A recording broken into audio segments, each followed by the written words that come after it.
Vihari tension పడుతూ ఫోన్లో మాట్లాడుతూ ఉంటాడు. లక్ష్మి ఇక్కడ ఇంట్లో కనిపించట్లేదు అంటే ఖచ్చితంగా వాడి దగ్గరికి వెళ్ళుంటుంది. వాడు ఏదో చేసి లక్ష్మిని తీసుకెళ్ళిపోయాడు.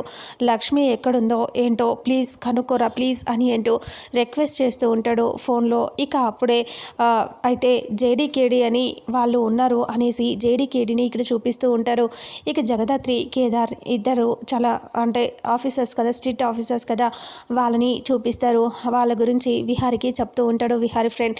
అయితే జేడీకేడి అని మంచి ఆఫీసర్స్ ఉన్నారా, వాళ్ళకి నేను చెప్తాను, వాళ్ళే ఇప్పుడు లక్ష్మి ఎక్కడున్నా తీసుకురాగలరు అని అంటే సరేరా చెప్పు అనేసి ఫోన్ నెంబర్ తీసుకుని విహారియే ఫోన్ చేస్తాడు. అప్పుడు జేడీకేడి ఇద్దరు కారులో వెళ్తూ ఉంటారు. ఇక విహారి ఫోన్ తీసుకొని ఫోన్ చేస్తే ఫోన్ లిఫ్ట్ చేస్తుంది జేడీ. హలో జేడీనేనా అని అంటూ విహారి అంటాడు. అవును నేను జేడీనే, మీరు అని అంటే నేను విహారి మాట్లాడుతున్నాను, లక్ష్మి అని మా బాగా కావాల్సిన అమ్మాయి మా ఇంట్లో ఉంటుంది. తను ఇప్పుడు కనిపించట్లేదు, ఎక్కడుందో తెలియట్లేదు. ప్లీజ్ మీరైతే కనుక్కుంటారని మీకు ఫోన్ చేశాను. నాకు లక్ష్మి కావాలి, లక్ష్మి కనుక్కొని చెప్తారా, లక్ష్మిని పట్టుకుంటారా అని ప్లీజ్ అని రిక్వెస్ట్ చేస్తాడు విహారి. అప్పుడే జేడి నేను ఒక ఫోటో పంపిస్తాను, అది లక్ష్మినేనా కాదా చెప్పండి మీరు అని అంటే సరే పంపించండి అని అంటూ విహారి అంటాడు. విహారికి లక్ష్మి ఫోటో పంపిస్తుంది జేడి.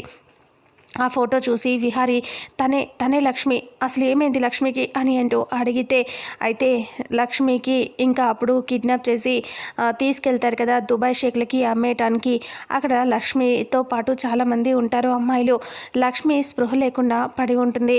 ఇంకా అలా దుబాయ్ షేక్ల దగ్గర లక్ష్మి ఉంటుంది. ఆ విషయం చెప్తే ఇంకా జేడీకేడి అక్కడికి వెళ్తారు. ఇంకా అప్పుడే విహారి కూడా అక్కడికి పెళ్లి కొడుకుగా ఉండి కూడా కారులో అక్కడికి వచ్చేస్తాడు. మరి విహారి లక్ష్మిని కాపాడతాడా?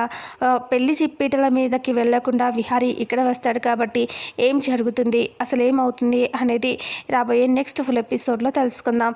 వీడియోని చూసిన ప్రతి ఒక్కరూ వీడియోని లైక్ చేయండి, షేర్ చేయండి, కామెంట్ చేయండి. అలాగే మన ఛానల్లో మరిన్ని అప్డేట్స్ కోసం ఛానల్ని సబ్స్క్రైబ్ చేసుకోండి. Thank you so much.